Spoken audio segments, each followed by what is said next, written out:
Okay, so here we are with the first of our antiviral case studies, and we're going to look at influenza. So you may, a lot of the time you might get sick in the winter and you say, oh, I've just got the flu. A lot of the time we don't actually have influenza when we say we have the flu. Influenza is actually a very serious disease. Most of the time we have some kind of viral infection or a cold when we say that we have the flu. Influenza is quite a serious virus, and it's particularly dangerous for individuals with a compromised immune system. So this is young children or the elderly, and it is so risky, in fact, that it can actually kill these people. It can have quite severe effects such as fever, which can be quite dangerous in these compromised individuals. One of the most serious pandemics in history was actually caused by influenza, and this was the Spanish flu in 1918. So this strain of influenza managed to kill over 500 million people worldwide, which is a huge number of people, and had quite drastic effects on economy and all aspects of our society, as you could imagine. So influenza are characterized because they have a specific key proteins on their surface. So remembering that on the outside of our viral packets or our viral capsules, we have protein coat. This protein coat in influenza have specific key proteins that play a critical role in their life cycle. Okay, so it's these proteins that we tend to target for drug development for influenza, because they all have this characteristic pattern in their protein coat. Then that tends to be something that we can use as a drug target. So the hemagglutinin is responsible for docking to the viral host. So these red ones on this one here. So those proteins are how the virus actually lodges onto the host cell. And then the neuraminidase, which is critical in releasing the viral particles. So this one is at the end when we have the new mature virions ready for release from the host cell. These proteins, these little blue proteins here, are critical for that process. So we tend to see the drugs for influenza targeting either hemagglutinin or the neuraminidase. So one of the first neuraminidase inhibitors was actually developed in Australia by Mark von Ittstein, Professor Mark von Ittstein, which is here. He works now at Griffith University on the Gold Coast. But Relenza, which is a neuraminidase inhibitor, this one here, was one of the first drugs to actually be completely designed on computer, so for its use in humans. So what they did is they looked at the receptor site, they looked at the way the protein interactions were occurring in influenza, and then they designed a molecule putting functional groups where they thought they would have the greatest interaction. So what they did is they went, oh, we have a hydrogen bonding amino acid in this receptor site. If we put a hydroxyl here, we can cause strong bonds. And then they did a whole bunch of computer simulation to see if the molecule fit into the receptor site and how well it bound. And they actually managed to produce from that. They then synthesized the compound, and it was released in 2000 for use in humans. So essentially, Relenza works due to its similarity to the natural substrate of sialic acid, which is actually what this one is. Sorry, this is sialic acid, which is the natural substrate for the enzyme for the neuraminidase inhibitor. And then this is actually our Relenza here. Okay, so the two drugs that we need to look at in terms of how we treat influenza, is looking at Relenza, which is in your data booklet, and also looking at this one here, which is Tamiflu. Okay, so both of these are neuraminidase inhibitors, so they are looking at blocking the virus from escaping into other cells. Okay, so and yeah, so this is the budding process that we talked about in the last video. One of the main things that come up in questions is being able to compare the structures of the two inhibitors. You've got to remember these both work, they are inhibiting the same pathway, so they should have some similarities, but they do have different modes of action.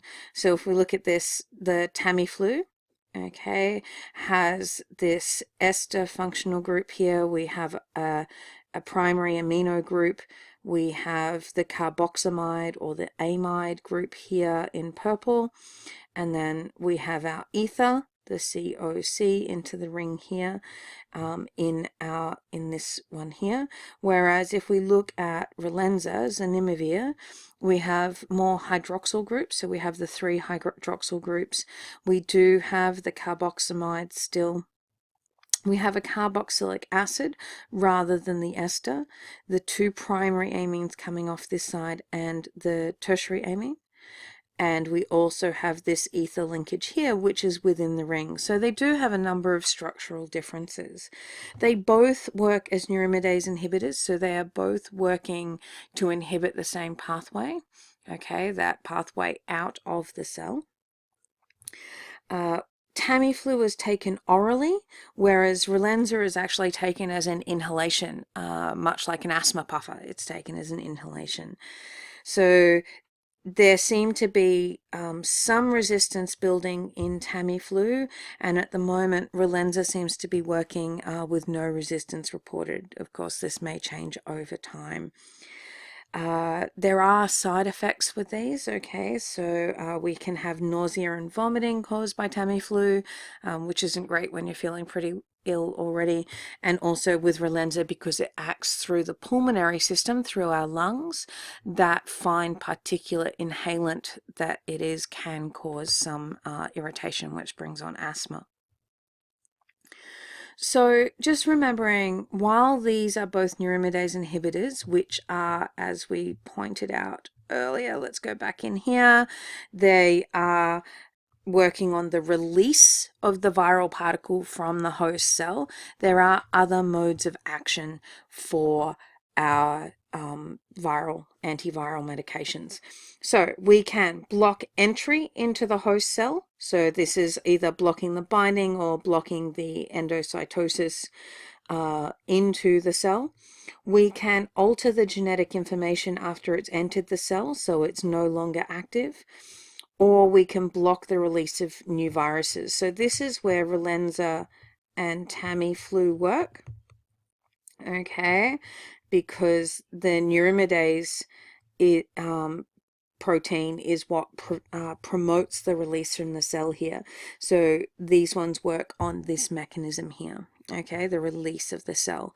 So if we look at some other antivirals, if we inhibit the attachment or penetration into the host cell, this is by usually blocking the surface receptors.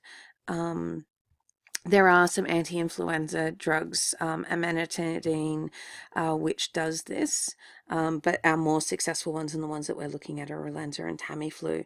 We can phosphorylate, so we can make chemical modifications, or the cell makes chemical modifications to the protein chains or the DNA chains of the virus.